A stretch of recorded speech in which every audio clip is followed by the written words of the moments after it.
ভারত পাক সংঘর্ষ বিরতি শুরু হওয়ার পর পরিস্থিতি খতিয়ে দেখতে আজ প্রথম মুখোমুখি বসছেন দুদেশের ডিজিএমও। বেলা 12টা নাগাদ বৈঠক হওয়ার কথা।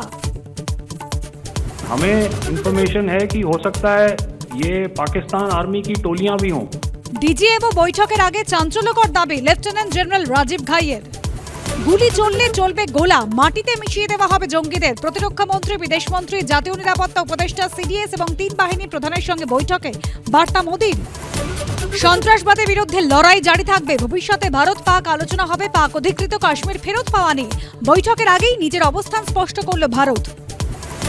সংঘর্ষ বিরতির পর হাজার বছরের কাশ্মীর সমস্যার সমাধানের ব্যাপারে উদ্যোগী হওয়ার ঘোষণা মার্কিন প্রেসিডেন্টের।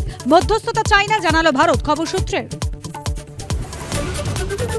এখনো পাক রেঞ্জার্সের হাতে আটক রিশরার বিএসএফ জওয়ান। স্ত্রীর সঙ্গে কথা মুখ্যমন্ত্রীর। দেখুক কেন্দ্র, ফের আর্জি জওয়ানের পরিবারের।